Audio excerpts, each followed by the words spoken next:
What if the man you've been calling emotionally unavailable has been spending everything he has just to survive the 8 hours before he gets home to you? For 2 years, I shared a home with a man who felt like a stranger by evening. He came through the door quiet, distant, unreachable, and I took every bit of that silence personally. I told myself he didn't care about our marriage anymore, that the warmth I had married had simply gone somewhere I couldn't follow. I never once asked what he was walking away from every single day to get back to me. My name is Kimberly Brewer, and the night I found out what my husband had been carrying home from work, I understood that I had been reading the wrong story entirely. Subscribe before you go, because this channel exists for exactly the moments when we finally see what we should have been looking at all along. Nathan and I had been married for 5 years. We lived in Dublin, Ireland, in a house we'd bought with more optimism than savings, and slowly turned into something that felt like ours. Nathan worked as a senior project analyst at a large financial firm in the city center. He was good at his job, methodical, precise, the kind of person colleagues called reliable and managers called indispensable. For the first 3 years of our marriage, Nathan came home like a man who was glad to be there. He asked about my day before he took his coat off. He cooked on Thursdays because he knew I hated Thursdays. He laughed easily and talked openly and was present in the way that makes a home feel inhabited rather than just occupied. Then something shifted. Gradually at first, a quietness I assumed was tiredness. Then more noticeably, evenings where he sat with his dinner barely touched, answering my questions with the minimum words required. Then completely, a coldness that settled over him like weather, consistent and gray, that no amount of warmth from me seemed to reach. I did what many of us do when someone we love becomes unreachable. I made it about myself. I decided Nathan had grown bored with our marriage. I decided he was unhappy with me, with the life we had built, with who I was in it. I started auditing myself for flaws, cataloging the ways I might have failed to be enough, filling the silence he brought home with explanations that all pointed in the same direction. It's me. Something I did. Something I stopped being. I told my mother he felt like a roommate. I told my closest friend I was scared our marriage was ending. I lay awake next to a man who stared at the ceiling and convinced myself I already knew what he was thinking. I did not ask him because I was afraid the answer would confirm everything I had already decided. His name was Garrett, Nathan's direct manager for the past 2 years, a man I had heard mentioned exactly twice in passing and never thought to ask more about. I found out about Garrett the way you find out about things you should have been told sooner. By accident, when the door that had been carefully held shut finally came open on its own. It was a Saturday morning. Nathan had left his work phone on the counter, and a message notification lit the screen while I was standing next to it. Not a work colleague's name, but a message that read, "Monday, my office. Don't embarrass yourself this time." I stood very still for a moment. Then I picked up the phone. I am not proud of what I did next, but I read enough to understand that what I was looking at was not a single message. It was a pattern. 2 years of it.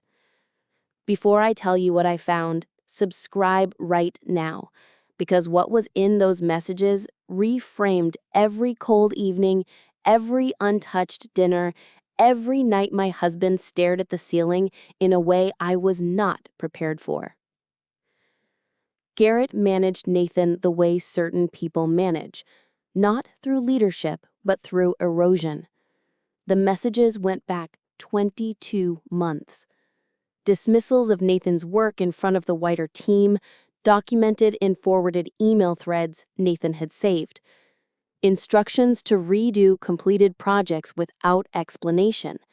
A message sent at 11 o'clock on a Friday night demanding a full report by 7 the following Monday. Comments about Nathan's competence that stopped just short of what an HR department would act on, but landed precisely where they were intended to land. And Nathan had been absorbing it every single day, carrying it on the 40-minute commute home, setting it down at our front door as best he could, and walking into our kitchen trying to be a husband with whatever was left of him after Garrett had finished. What I had been reading as coldness was exhaustion so complete it had no language left. What I had been reading from a distance was a man trying not to bring the worst of his day into the only place he still felt safe. I put the phone down and went to find Nathan in the garden. I didn't confront him about reading the messages. I just sat down beside him and said, quietly, "Tell me about Garrett." He looked at me for a long moment. Something moved across his face. Not surprise, but something closer to relief. The relief of a door opening that he hadn't known how to open himself. He talked for a long time about the daily diminishments, about learning to make himself smaller to avoid Garrett's attention, about the shame of not knowing how to fix it, of being a man who prided himself on competence, trapped in an environment designed to make him doubt it, about coming home depleted and not knowing how to explain a depletion that had no clean single cause. "Why didn't you tell me?" I asked.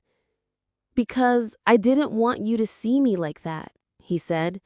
"I didn't want to bring it in here. This was the one place it hadn't reached yet."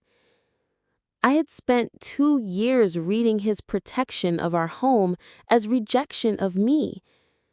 Nathan reported Garrett to HR 3 weeks after that conversation, not because I pushed him, but because saying it out loud to someone who listened without judgment gave him back enough of himself to take the step he'd been too worn down to take alone. The process was slow and imperfect, the way these things always are. Garrett was eventually moved to a different department. Nathan transferred to a new team 6 months later. He cooks on Thursdays again. He asks about my day before he takes his coat off. The man I married came back incrementally the way light comes back after a long winter, not all at once, but undeniably. When someone we love goes quiet, our first instinct is to ask what we did. But sometimes the silence has nothing to do with us and everything to do with what they are surviving somewhere we cannot see. Nathan was not cold. He was carrying something heavy in a space too small for it, trying not to drop it on the people he loved most. I mistook that effort for indifference. I will not make that mistake again. I want to speak to every woman who has been sitting across from a quiet husband deciding what his silence means. Before you decide, ask.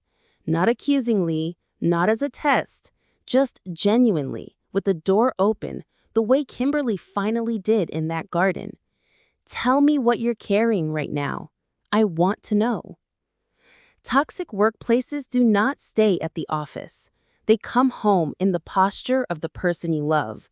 They sit at your dinner table. They stare at your ceiling at 2 in the morning. And they are invisible to everyone except the person carrying them, until someone finally creates enough safety for the truth to come out. Your husband may not be cold. He may simply be empty. And empty is something you can help fill if you ask before you assume. Nathan still has hard days, but he tells me about them now. That changed everything. Share in the comments, have you ever mistaken your partner's exhaustion for coldness or discovered something they had been quietly carrying alone? I read every single one. Subscribe to True Lens Stories for new marriage narratives every single day. Thank you for watching, and God bless every couple brave enough to finally ask the question they were both afraid of.